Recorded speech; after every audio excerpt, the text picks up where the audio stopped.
అందరికీ నమస్కారం. ఈరోజు మనము మిరప తోటలో వచ్చేటువంటి తెగుళ్ళు మరియు పురుగు సమస్యల గురించి తెలుసుకోవడానికి ఇప్పుడు మిరప తోటకు రావడం జరిగింది. ఈ మిరప తోటలో ముఖ్యంగా మనకు చూసుకుంటే ప్రధాన సమస్యగా మనం గుర్తించినట్లయితే ప్రధానంగా ఈ పైకి ఆకులు ముడుచుకుపోయినటువంటి సమస్య ఎక్కువగా ఉంటుంది. మిరప తోటలో వచ్చేటువంటి ప్రధాన సమస్య ఇది. రైతుకు సవాలుగా మారినటువంటి ప్రధాన సమస్య ఈ యొక్క ఆకులు పైకి ముడుచుకోవడం, పై ముడత అంటారు దీన్ని పల్లెటూరి వాడుక భాషలో. ఆకులు ఇట్లా పైకి కప్పులాగా ఇట్లా ముడుచుకొని ఉంటాయి. దీనికి కారణం ఏంటంటే మెయిన్గా మనకు త్రిప్స్ అంటారు ఇంగ్లీష్లో. త్రిప్స్ అంటే తామర పురుగు అంటారు తెలుగులో.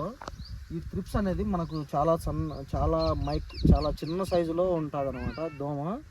ఆ దోమ ఈ ఆకుల దగ్గర రసం పీల్చడం వల్ల ఆకులు పైకి ఇలా కప్పులాగా ముడుచుకుపోతాయి అన్నమాట.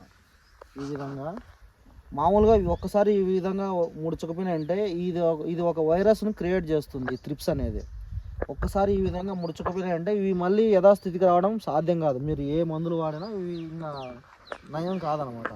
ఇది ఒక వైరస్ను ట్రాన్స్మిట్ చేస్తుంది ఈ త్రిప్స్ అనేది. వైరస్కు మందులు ఉండవు, నివారణ ఒకటే మార్గం. ఆ దోమను కంట్రోల్ చేసుకున్నామా, అది ఒక వెక్టార్ లాగా ఉంటుంది కాబట్టి ఆ దోమను నయం చేసుకున్నట్లయితే ఈ వైరస్ అనేది ఆగిపోతుంది అనమాట. ఇంకొకటి సమస్య ఏంటంటే ఇది ఒకసారి వచ్చిన తర్వాత దీన్ని నయం చేయలేము. రాకముందే మనం జాగ్రత్త తీసుకోవాలి. రాకముందు ఎలా జాగ్రత్త తీసుకోవాలంటే ఇప్పుడు ఇక్కడ ఇగురు వస్తుంది మొక్క మిరపలో. ఈ విధంగా ఇగురు వస్తుంది కదా, ఈ చిగురు దశలోనే మనము త్రిప్స్ అటాక్ చేస్తూ ఉంటుంది అనమాట ఎక్కువ. ఈ చిగురు దశలో ఉన్నప్పుడు మనము సరైన మందులు త్రిప్స్కి సంబంధించిన మందులు వాడుకున్నట్లయితే ఆ త్రిప్స్ ఆ స్థాయిలోనే మనకు త్రిప్స్ అనేది కంట్రోల్ అవుతాయి. తర్వాత మనకు ఈ విధంగా ఇట్లా మనకు ఇక్కడ ఎంటర్ అవుతుంది కదా ముడత, ఈ లేత దశలోనే అటాక్ చేస్తుంది.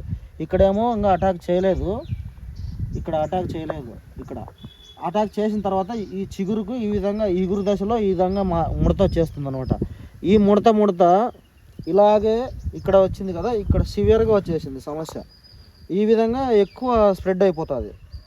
అందువల్ల మనం ఏం చేయాలంటే తొలి దశలోనే ఇగురు వచ్చే దశలోనే ఆరోగ్యంగా ఉన్నటువంటి ఇగురు దశలోనే మనం గుర్తించి త్రిప్స్కు సరైన మందులు వాడినట్లయితే ఈ యొక్క త్రిప్స్ వల్ల వచ్చేటువంటి పై ముడతను మనం నివారించుకోవడానికి అవకాశం ఉంటుంది.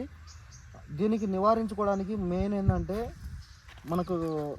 మనకు ఫస్ట్ డైరెక్ట్ రావడమే కెమికల్స్ వాడకుండా, రసాయనాలు వాడకుండా ఫస్ట్ మనము ఒక ఇంటిగ్రేటెడ్ పెస్ట్ మేనేజ్మెంట్ అని చెప్పేసి దాంట్లో భాగంగా మనం ఫస్ట్ బులుగు రంగు అట్టలు, నీలపు రంగు గ్రీసు, అది గమ్ము పూసినటువంటి స్టిక్కీ ట్రాప్స్ అంటారు. బ్లూ అండ్ వైట్, ఎల్లో ఈ స్టిక్కీ ట్రాప్స్ ఒక ఎకరా పరిధిలో ఒక 15 నుంచి 20 ఆ విధంగా మనం అక్కడక్కడ పెట్టినట్టయితే మెయిన్ ఈ త్రిప్స్కి ఏంటంటే బ్లూ కలర్ స్టిక్కీ ట్రాప్స్ మార్కెట్లో అందుబాటులో ఉన్నాయి. ఒక్కొక్కటి వచ్చి ట్రాప్ 15 రూపాయలు ఉంటుంది. అది ఇక్కడ మనకు ఒక ఎకరాకు ఒక 20 దాకా పెట్టినట్టయితే ఈ త్రిప్స్ ఈ పొలానికి మనకు అటాక్ చేసేటువంటి త్రిప్స్ అంతా వెళ్ళి దానికి ఆ బ్లూ రంగు అట్టకు అతుక్కుపోయి మనకు ఈ రోగ ఉధృతి అనేది తగ్గే అవకాశం ఉంటుంది. అది చేసిన తర్వాత కూడా ఇంకా వస్తుంది అంటే తర్వాత మనం చేయాల్సిన తర్వాత పద్ధతి ఏంటంటే మనకు మార్కెట్లో పిప్రోనిల్ అని దొరుకుతుంది. పిప్రోనిల్ 80% WG అనే ఒక టెక్నికల్ రూపంలో మనకు మార్కెట్లో అందుబాటులో ఉంది. 80% అది వచ్చేసి ఒక 40 గ్రాములు ఒక ఎకరాకి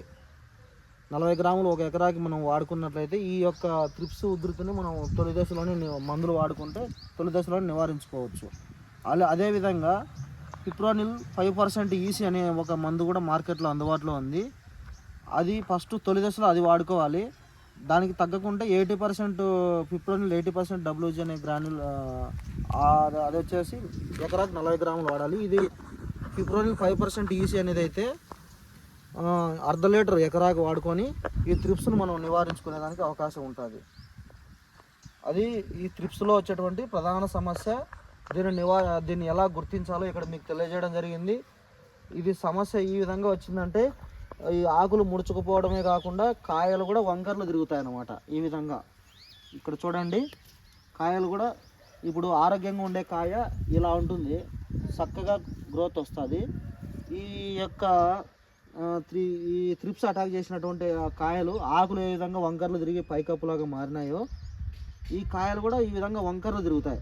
ఈ విధంగా వంకర్లు తిరిగిన కాయలు మార్కెట్లో ఇంకా వాల్యూ ఉండదన్నమాట, చీప్గా అడగడం జరుగుతూ ఉంటుంది. ఇది రోగాలు సోకిన కాయలలాగా మనకు అప్పుడే కనిపిస్తాయి అన్నమాట. అది మెయిన్ రైతులు ఎదుర్కొనే సమస్య. దీన్ని మనం కరెక్ట్గా నివారించుకుంటే ఇంకా మనకు అసలు ఇదే ప్రధాన సమస్య త్రిప్స్ వల్ల వచ్చేది, ఇంకా మిగతా సమస్యలు ఏం ఉండవు అనమాట. అందువల్ల ఈ రైతులు ఈ యొక్క విషయాన్ని గుర్తించి త్రిప్స్ని మన సమర్థవంతంగా ఎదుర్కొని పంటను కాపాడుకోవాల్సిందిగా తెలియజేస్తున్నాము. ధన్యవాదాలు తెలియజేస్తున్నాను.